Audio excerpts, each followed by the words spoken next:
You spent yesterday in the company of Sinclair Skinner when Mayor Fenty was on the show last week. He said that Sinclair Skinner is a friend of his, and the city council spent yesterday grilling, along with the special investigator, defense counsel Robert Trout, grilling Sinclair Skinner about his relationship with Omar Karim and with Banneker Productions, is it called? Banneker, whatever the name of the firm is. Whatever it is. Yes, about Banneker Ventures. What did you glean from all of this yesterday? Well, basically, we have a guy, Sinclair Skinner, who's been around town and been involved in various campaigns, an advisory neighborhood commission member and all that. And he is a friend of Fenty's, and he worked very hard on Fenty's campaign. He ran a laundry on Georgia Avenue for about 6 years. He's been very active in that neighborhood. Well, as soon as Fenty gets elected, suddenly Sinclair Skinner has a small engineering firm, and he suddenly gets subcontracts to do millions of dollars of work for recreation centers in the city. Gets paid about $4 million plus some extra fees. It turns out he's not a civil engineer. He has some kind of training license left over from the 90s. He failed the exam twice. And it seems the only credibility that he has is that he's a friend of Fenty's. Now, the mayor says, I had nothing to do with these awarding of contracts. Of course, the mayor appoints everyone who awards the contracts.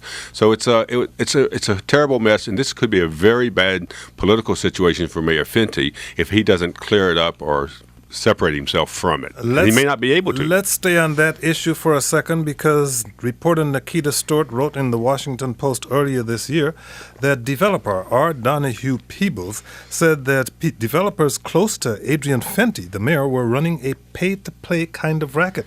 R. Donahue Peebles now joins us in the studio. He is chairman and CEO of the People's Corporation, a potential Democratic candidate for mayor in the District of Columbia. Don Peebles, thank you very much for joining us. Kojo, thank you very much for having me. Can you explain specifically the conversations that Omar Karim had with you about doing business with the city? Should we say, I'm sorry, I was going to say Omar Karim is the guy who got all the contracts that Sinclair Skinner got part of as a subcontractor. Omar Karim is the head of Banneker Ventures. Right. Okay. Yes. Yeah, it's interesting. By the way, this is such a sad time for the District of Columbia, and it's an embarrassing time here.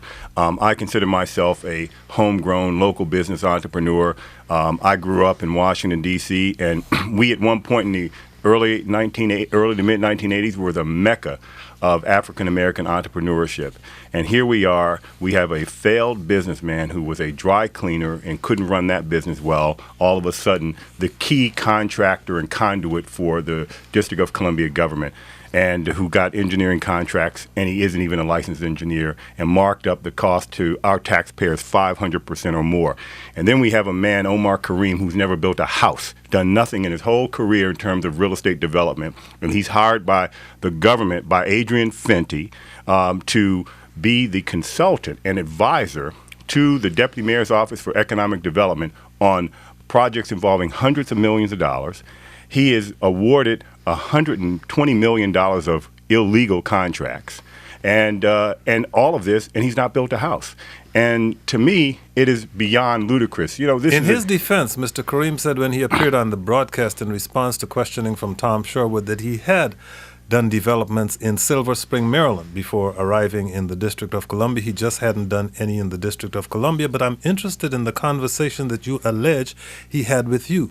Did he, in fact, tell you that you had to pay for play in the District of Columbia? I met Omar Karim for the first time at Howard University's real estate conference, where I was the keynote speaker. And afterward, many people stayed around to meet me and talk to me, and Omar hung around.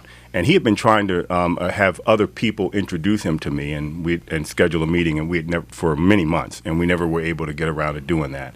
And so he walked me across the plaza at Howard University over to the Blackburn Center from the business school auditorium, and he told me how there was a new day in Washington, D.C., and there was a new group of people running things in Washington, D.C., and Adrian Fenty has changed the way things are going to be done. Us old guys and the old people who were around in the past are out, and if we want to do business in the city, we're going to have to deal with the Friends of AF. And you would testify to that anywhere, anytime. Yeah, absolutely. Here's what Mr. Karim had to say about that when we had him on the show a few weeks ago. Did that conversation ever take place? No, it didn't take place. And if you believe that, I have a bridge to sell to you. I didn't say I believe Well, it. I'm asking you if it ever took place. Absolutely. It absolutely didn't take place. And, you know, people say all type of things about Donahue Peebles, including his relationship with the former mayor and all type of things like that. And as soon as the article came out, I contacted my attorney, and we're considering suing Mr. Peebles for libel. Lawsuit, Don Peebles. I welcome it. You know, the truth is a defense. I couldn't stop laughing. I got a call while he was doing this show from Nikita Stewart from the Washington Post, and it was the most laughable thing. Omar Karim is essentially a clown. He's an embarrassment to the District of Columbia. He's an embarrassment to the business community here, and he showcases the failings of this administration. And you are willing to say anytime, any place that conversation took place? Look forward to it.